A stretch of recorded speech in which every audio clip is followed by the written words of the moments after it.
We are talking about something cool today, everybody.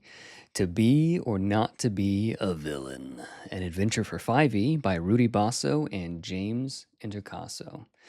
This is for 5e, but it's also, if you flip it around to the back, it is also an adventure for Zweihander, which is pretty cool. I'm not super familiar with Zweihander, but I've heard some good things. Let's get into it. This is a really interesting book that I've kind of fallen in love with. I bought it, I think, last year, and I think it's on Amazon for like $20 or $30. It's basically a steal for the quality of book that this is. I don't know much about Rudy Basso, but James Introcaso, pretty much everything that I've ever seen that he's done is sort of 11 out of 10 quality stuff. And if he's buds with Rudy, then I'm sure Rudy is a pretty cool guy as well. So this is loosely based on the story of Hamlet, and but you don't have to be a Shakespeare nerd to get the most out of this. It probably wouldn't hurt, but I'm not a big Shakespeare fan. He's fine. Like I read Romeo and Juliet and other stories, but that is what this story is. A king is dead. He's been murdered, and there's political intrigue, and people are fighting over the throne, and there's a war happening, and so all of this is happening in a similar sort of environment as Hamlet, and the characters will be familiar. But this is definitely a big twist on the whole situation. If you see this word here, Vampire King Fortinbras. So right away, it's inspired by Hamlet, but it is definitely its own thing. And it comes around and says what this is all about right in the very beginning, right in the very beginning. And I love how upfront and forward it is with what kind of adventure this is. This adventure subverts some of the typical assumptions that come with playing the world's most popular role playing game. The players must use the pre generated characters. Ooh, okay, so rather than making your own characters, there are pre generated characters in here. You could play as Hamlet or Ophelia or as some of these other guys who are in the story, and they all have their own relationships built in, their own goals, and their own things that they're trying to do and accomplish amidst all of the shenanigans that are happening. And that's very different for anybody who's used to 5e, but it is a really cool departure from that sort of thing. But at the same time, you can also come up with your own goals if you wanted to. We'll get to the characters in a little second. I'm just so excited about this, I'm getting ahead of myself. So let's keep going. While the characters may form alliances and work together, which is typical for 5e, they are also just as likely to work against each other in this adventure. Lying, backstabbing, and murder among the characters isn't just expected, it's encouraged. Wow, that's so cool. That's super duper cool. It doesn't feature many battles against epic creatures, noble quests, or treasure hunts, though there are a few. Instead, the story is one of personal stakes for each character, and I really love that because these stakes have decisions that affect the country of Denmark. And again, it's quote unquote Denmark. It takes place back in the time of Hamlet, but it's really its own sort of fantasy thing because there's dragons and stuff and vampires and things. There's great GM advice. If someone wants to do something cool, let it happen. Come on, DMs, let it happen. But so here's the quick backstory. 4 weeks ago, King Hamlet died. While the rest of the country believes he had a heart attack, the truth is the king was poisoned by one or more of the player characters. So it's not the heroes against the big bad evil guy. There's a bunch of players, and one of them, or maybe two or three or four of them, are the murderers, and the rest are trying to find it out. So again, turning a lot of the typical 5e tropes on its head. This is where we pick up when a monarch dies without having officially named a successor. A council of 9 influential nobles votes to pick a new monarch from among themselves. And these are the PCs. These are the people who are playing. They want to be the monarch, and they want the other people not be the monarch as well. Or they have other sort of sub goals and backstabby things and all sorts of really interesting things that is just this book is oozing with. And again, that goes with the title, To Be or Not to Be a Villain. That is definitely the flavor of this book. Let's keep going though. There are some interesting mechanics to support the kind of political intrigue and PvP kind of backstabby type of things that can happen, there's unique mechanical things happening here. So, for instance, story tokens. A character can spend a story token to start a side scene with a playwright in the side room. Okay, so what's a playwright and what's a side scene? Let's back up just a little bit because what this adventure requires, something that we skipped over, is it requires two game masters. Why would it require two GMs? Well, because it's recommended to have 9 players, each controlling one of the PCs. So this is a very different way to think about playing RPGs. It's not just one GM and 3 players. This is 2 GMs and 9 players. 9 players. So whether or not you ever run this game, whether or not you're a fan of this kind of adventure, this kind of thing, you can take a lot of the ideas and use it for your own adventures if you're homebrewing or if you're writing your own content. This book is filled with fantastic ideas.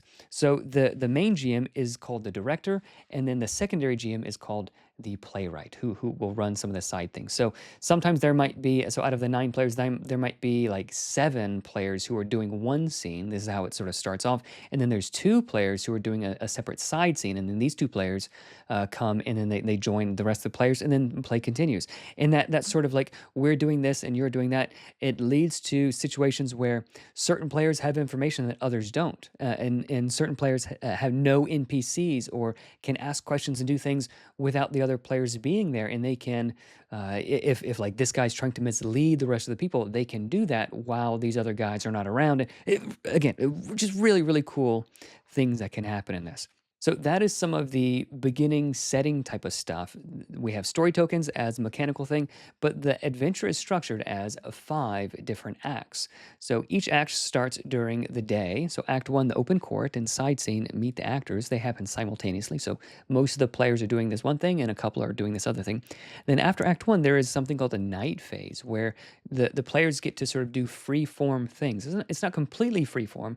There's a list of really interesting actions that you can take. And I want to bring your attention to this one down here. Foil. The character secretly foils the night action of another player. When one character foils another, the next morning, the director should publicly announce the character whose plans were foiled. Like, sorry, Hamlet, your plans are foiled, but not the character who did the foiling. And Ophelia did it. No, you don't say that. Hamlet, sorry, one of these people, or maybe 2 of these people, someone foiled your plans. Sorry, you don't know who did it. Like, and then all of a sudden Hamlet is suspecting different players, and then shenanigans can happen. And it's really, really interesting. So other things you can do, you can get equipment, you can gather rumors. There's a really, really interesting, there's some tokens here. I just flip back to those really quickly. How do you gather rumors? Like, do I have to come up with a list of rumors? No, there are these cards, and this is actually printed on perforated paper. And there's, I think, a few dozen different cards where you can cut these out and hand them out. And just you shuffle them up and you hand out, and the backs are all the same. You hand out, Laertes is so shy because he was bullied as a child. So some of these are sort of falsehoods, and others are just more flavorful things, but others really can send the story into different directions. Every night when the sun goes down, werewolves prowl the streets of the city. Fortinbras isn't truly a vampire. He's actually a lich, and his crown is his soul vessel. Like, whoa, how cool is that? And so that information is going to send the story in a completely different direction. So there's cool things that you can learn by spending your actions doing that. And you have a limited number of things. You could do 1, or you can do 2, but you'll take a level of exhaustion if you spend the whole night collecting rumors or trying to foil plans. Like, you wake up, you don't get as much sleep, or you don't get any sleep, and you're tired. So there's a lot of different cool things that you can do at night, but each one of the characters also has their own special thing. Guildenstern can double cross. Hamlet can talk to the spirit of his father. Laertes can craft a potion. So each one of the characters, they have their own different thing that they can do. But what is this? What is this right here? Dead characters. So the characters are encouraged to fight one another, or dueling is a thing in this adventure as well. So they might do it surreptitiously, they might do it secretly, but when a character dies, it's not uncommon for a character to It's possible, at least, for a character to die. And if that happens, they're not out of the adventure. So with PvP, you might feel bad, like I kill you and now you don't get to play. No, that's not the case. I kill you and then you still get to play. And you can even foil my plans as a ghost, because that's something that you can do. So when a character dies, they witness the story as a ghost and can influence events. Once per day, they can help or hamper someone's roll. So like the guy who killed me, I might say, I'm going to roll a d6 and subtract that from your roll. So there you go. Ha ha, have at it. -4 to your roll, sucker. So you can influence different roles that way. But also, when a character dies, they immediately gain 2 story tokens, and they can do different things with their story tokens. A ghost character can visit one or more of the living characters or NPCs as a ghost and reveal information to them. But this isn't a conversation like a regular story token, where like these 2 players, they go off here and they sort of hatch plans, they talk back and forth. No, ghost speaking with ghost is a one-way event. The living people being visited can't speak back to the ghosts. And ghost characters can't pass notes or otherwise communicate with the living beings without spinning a story token. So as a ghost, you're sort of watching and observing and maybe foiling someone else's plans. Oh, -6 or +6. That could like completely make something happen that fails, or like make something fail that did happen. But the rest of the players, they're encouraged to pass notes, and talk to each other and whisper and do all these kinds of things. So all that kind of stuff is encouraged in this game. So like you do private messaging and passing notes in person. But as a ghost, no, you're not allowed to do that. You only have certain opportunities to I guess use your sort of ghost energy before your spirit departs and floats on to the nether regions. As a ghost, you have to listen and use find your opportunity wisely. So there's different things that you can do. But one really cool thing, a ghost character can communicate freely with other ghosts. So no one character has all of the information. This is sort of built as a mystery. But if another character dies, you can talk amongst each other and then hatch a plan to move things in the direction that you want them to go, or your character would have wanted them to go. So again, how absolutely cool is that? That is absolutely cool. So it doesn't just give you like the box text for when you start the adventure. So here, this is Act 1 when the adventure actually starts. You are gathered now as members of the Danish Council in a private chamber, etc., etc. So this is what you would actually read once the story starts. But there's also this box text for before the story starts.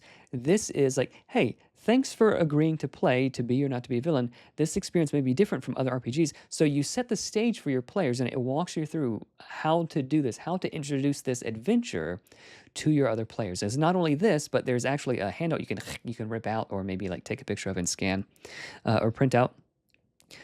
So that the players know sort of what to expect and how to start thinking about these things. Yes, you can murder each other. That is totally acceptable. Just remember to be sneaky about such illegal activities, as openly stabbing someone to death can get you executed. You will also likely form alliances, share common enemies, and work together as politics, romance, and murder so often demand. Okay, so you explain the premise of how this is going to be different than perhaps what some other RPGs that they have played. What happens if I don't have like 10 buddies, like one buddy who can be the other GM, and then like 9 players who can all clear their schedules for like for a whole month? One Friday out of one Friday in a whole month. What if I don't have that many people? What if I only have like 6 buds? Well, wouldn't you know it, you can play with fewer than 9 players. We recommend you dropping the following characters from the adventure in this order. So Laertes, Horatio, and Rosencrantz. They are the least, I guess, critical to the adventure. You can more or less safely drop those in that order, but the more people that can play this, the more complete picture you'll get. It's sort of like dropping Chewbacca out of Star Wars. Like, can you still understand it? Yeah, you can still understand it, but you don't really get like the full flavor of the story that the director intended. If you only have 6 players, you can run this adventure with just 1 GM, which is really good. It'll be a little bit more taxing on you, but there's fewer people to manage, and you can manage it. But I do like that they do, James Introcaso and Rudy Basso, they do set a hard line somewhere. This story doesn't work with fewer than 6 players. So if you have fewer than 6 players, go play something else, right? But if you can get together people who can commit to this adventure 12 hours, maybe 3 4-hour sessions, or 4 3-hour sessions, you can do that, and I think it's really going to be worth it. It'll be something that you remember forever. So, how do you start before you begin? Before you start with the very first adventure, we need to find out who killed the king, good King Hamlet. The first thing we do is we roll a d4 to determine how many characters work together to kill the king. Maybe it was one, maybe it was four. It was a four. It was a huge conspiracy. Wow, what a backbreaker. Okay, so then we can find out who the king's murderers were. So we're going to roll 4d10, and we're going to re-roll any duplicates. So last time I did this, I rolled Laertes like 5 times in a row. So Laertes was the ringleader. Let's see what happens this time. 1, 3, another 3. Okay, 1, 3. So Claudius, Gertrude, Laertes, and Ophelia. Those are the murderers. Those are the conspirators who killed good King Hamlet. And his son, Prince Hamlet, doesn't know. So those are those who are guilty. Those are the people who are guilty. And there is actually a thing that you can hand out to the players if they are included. So Ophelia was one of them. So you would actually rip this out if you can bear ripping something out of a book. So you would hand this to her, and she would read this, and then it says, "Please return this handout to the director or playwright discreetly when you send them your night act show." So be secretive about this. But so you are guilty, and then the director will write on the back, "Here are your accomplices." So you're guilty, and you know who else is guilty. So likely you guys are working together to make sure that the things that you want to happen, the things you don't want to happen, don't happen. Okay, so if these characters are the murderer, hand out the murderer thing, and then hand them back. So how does the adventure work? So this is if you're used to like going on a quest and defeating the goblins and saving the day and fighting things, and not if you're used to adventures with not a whole lot of like intrapersonal interaction, I think that's the right word, where you're talking with your fellow players much, and you're fighting things less, and you're more talking with each other and working things out and role playing and that kind of thing. You might be like, "Oh, I don't know if I want to play this because it feels a little bit too loosey goosey. It feels just like sort of like a conversation where we're just improvising everything." No, there's actually a really very cool adventure that is happening, and it really sets you up to do the cool things that the adventure wants you to do. So it starts off, all 9 of you are in an open court, and there are different people who present you with different problems. So here is a situation with a noble and some commoners. They have a dispute about a land, and how you decide will give you different benefits. It'll affect the story in different ways. The next, there is the scene with dueling. So there's a war happening between Denmark and Norway. So dueling was outlawed because, hey, we don't want our people dueling each other and killing each other. We want to kill the other. We want to defeat the bad guys, right? So it's been temporarily outlawed. So now there's a question of should it be brought back and legalized? And if it is brought back, then the NPCs, the players, can duel each other without worrying about any sort of legal ramifications. But if it remains outlawed, then at the end of the last big fight, then you get more soldiers to help you against the big bad evil guy. Because there's more soldiers, they haven't dueled each other to death. So there's this opening scene. And all the players can vote yes or no, and their vote matters, and their vote actually impacts the kingdom. So this is happening, and it sort of acts as a really good introduction to who their characters are and what motivations they have. And certain characters will want to vote different ways, and they can discuss it. And it's a really fun way, a fun low pressure way to introduce a lot of the cool things that's going on here. So there's a bunch of different scenes, and you can do all of them. You can do some of them. It's up to you. So there's supposed to be 9 players, and there are actually only 7 of them are doing this scene initially. There is, in the beginning, a side scene. So right when you start, you say, "All right, you two go over there with the other GM, and you guys are going to be talking about something secret." And the rest of us don't know what you're talking about. And then for the rest of us, we're doing this other cool thing, and they don't know what we're doing, and we don't know what they're doing. And right away, there is this curiosity and this intrigue, and just really cool things are happening. So what's happening over here? The side scene, this event takes place when the director begins Act 1. So the playwright, the other guy, the secondary GM, is doing this. This is a way to show the players how side scenes work. And I love showing how the game works while you're playing the game, rather than explaining, "Okay, all right, everybody," like dropping down this huge rule book. "Read all these rules, read all the backstory, this is that." No, that's not what this is. You just sort of start playing, like you hand out, so say I'm playing Hamlet. I think I have it bookmarked here. Okay, say, I thought I did. say you, all right, say someone is playing Polonia. You just rip this out, rip it out. She can read her, this is my opening goal, find the spy for Fortinbras on the Danish council. So, and then these are different relationships that she has, and then her stat block is on the back. And each one has different goals and relationships. So Hamlet's opening goal, and it's just the opening goal, because if I'm playing Hamlet, that might be my opening goal, because like I need some direction. I don't know who Hamlet is, what he's about. So I need an opening goal, but in the end, my goal is going to be my goal as I'm playing Hamlet. It might not necessarily go where the play goes, or where you might think. So it's up to me what my goal is ultimately. But in the beginning, this is my opening goal. Horatio, he's my buddy. Rosencrantz, he's a loyal friend. It's like these are the two guys that I'm probably going to like. All right, which one of you guys is playing Horatio? Hey, we're best buds. Rosencrantz, yeah, me and you. We're do or die. So you have this way to start without worrying about like, oh, like I don't know how to do this. I'm feeling awkward. Like, no, none of that. It starts off really, really cool. So there's a way to show the players how side scenes work in the adventure, and a chance to introduce NPCs that become important later on. That is very, very important. We don't want the big reveal of the big bad evil guy, or the twist to be some guy like we just met. We want it to be the guy that we met all the way back in Act 1 in the very beginning. It was him all along. Oh no! So introducing mechanics this way, and introducing important NPCs is really a very, very important thing to do, and it makes for a much more fun game. So this conversation is meant to help set the stage for Act 3. All right, so those are some of the things that are going on. So once this side scene is done, they are encouraged to go to join the rest of the council. So they might join, if they take their time with the side scene, they might join the rest of the players on scene 4 and like, hey, what have you guys been up to? Or they might join it in scene 2 or scene 3. So they're going to have limited information. And then after this, everybody has time to do their night actions and start talking with each other and figuring things out. And Hamlet in particular has a special scene with his father. The playwright gives Hamlet the Whispers in the Night handout, and it lets him get information from his dearly departed father, King Hamlet. And King Hamlet doesn't know who killed him, but he does have other information. And there's a lot of, if they choose this, then do that. If they choose this other thing, then do this other thing. So it's very much not a railroaded campaign. The player's choices very much change the course and direction of the story. Who's going to be king? I don't know. Maybe one of these guys.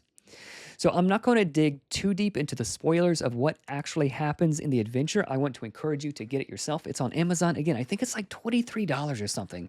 Like, it is an absolute steal. I think it cost me like twice as much, like $50 when I bought this last year. But I'd still buy it again for $50, and it's like half off right now. So anyway, I want to show you just a part of the next act, and then we'll stop it there. I'll go over some of the other things.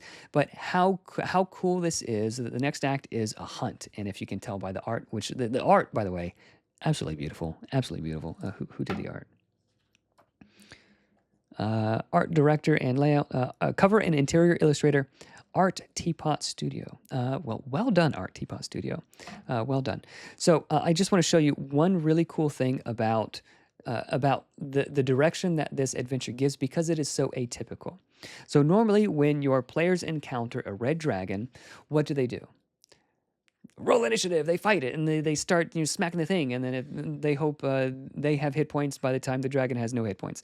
So that is typical D&D. But what this does is it says, when 15 minutes are left in this chapter, or whenever you deem appropriate, bring all the players back to the main room and read. So we have this next section. You come to the mouth of a cave that radiates warmth. Peering into the depths, you see a sleeping red dragon atop a small mountain of coins, most of which are copper and silver. Okay, so right away, you're giving hints that this isn't like a huge, ultimate, ancient red dragon. He would have like silver and platinum and rubies and like that kind of thing. So it's mostly copper and silver. So okay, so I'm getting the hint that this is a fightable fight if we do want to fight, but we don't necessarily need to. It's not and he sees you and you roll initiative and he breathes his breath weapon on. No, it's nothing like that. You could do that if you want to, but you don't necessarily have to. It does say, if awoken, Kixorus, the dragon, doesn't immediately attack, but rather chooses to speak with the characters and explain his situation. So this is an intelligent being that they can parlay with, they can negotiate with, and if they do particularly well, something that I just love it. They can, if they so they can sort of parlay and make a deal. What we'll give you sheep and cattle, and you don't mess with the farmers and stuff. And if he really likes you, DC 18 persuasion check, and then you can convince him to enter the service of Denmark. The creatures secure the dragon's aid. Give the character who made the check the Enter the Dragon handout in Appendix B. How often do you get to have a dragon at your beck and call in 5e? How often does that happen? That happens never. So what does this look like? So you've earned the favor of Kixorus the dragon. His stat block is below, so you know roughly what he does. But once during the adventure, you can call on him to do you a favor to the best of his ability. This favor should cost him no more than 1 hour of his time, and he's willing to fight and kill for you. So if you are like the guy who rolls the natural 20 persuasion check and he's your dragon, and you have an enemy that you want to take out, you can say, "Get him, dragon," and then like there you go. You know, your one guy's not gonna do too good against an entire dragon, even if it is a young one. Anyway, he's willing to fight and kill for you, but if his hit points are reduced to half their maximum or fewer, he flees. So he's not going to die for you. Like, you're not that great of a persuader. So he'll flee, whether or not the favor is complete. You control most of his actions, but the GMs have final say about what the dragon does. And once you call on the favor, you can't do it again. How cool is that? How cool is that? So that is just a little bit of the flavor of the direction that this kind of adventure goes. You can fight, but you don't necessarily have to. So the next scene is a tournament, and I do just want to show you one thing really quick before we wrap this up. Buy this, by the way. Yes, please buy it. It's really very good. This is not sponsored. There's just a book that I have, and I like it. So there is a rule set for Zweihander on the back as well, but it's not just like a phoned in just like change the stat block and like wherever it says like make this check, make that check instead. Like it's not that. The art is different, the story is different. You know, broad strokes, it's largely the same, but it's different. The feel of Zweihander is different than the feel of 5e. There aren't, as far as you know, young red dragons in Zweihander. There are other creatures. So rather than open court, it's closed court, and different things happen. So you can play through this adventure 5e, you could play through it as Zweihander, and it will feel like a completely different adventure. Even if you play it through a 5e like multiple times, if you play with different people, it's going to end up completely different every single time. So I don't know how often I would want to rerun a published adventure like Rime of the Frost Maiden. Like I've done it once. I'm pretty well burned out on it. I pretty much know exactly what's going to happen. But for this, where the players are the prime agents moving and doing and changing things, yeah, you got some really deep replayability here. So the adventure itself is completely different in a lot of respects, even though it's the same adventure. So let me show you real quick. This is Act 2. So rather than the art and the fight with a young red dragon, it is this weird, creepy, like undead horse thing that they're fighting, and the thing just the story's completely different. So it's the same game. It's to be or not to be a villain, but it is so much love and care I can tell was put into this. It is just a beautiful, really, really cool book that is just packed full of amazing, really fun ideas. Okay. Let me stop. I'm gushing. If you don't have this book and you have the money, get it. Like it's an absolute steal. If you've played it already, leave a comment down in the description, and I'll have links to the thing on Amazon as well. If you have played it, let me know what you think in the description. I'm really interested to hear if anybody's played this. How did it go? Let me know.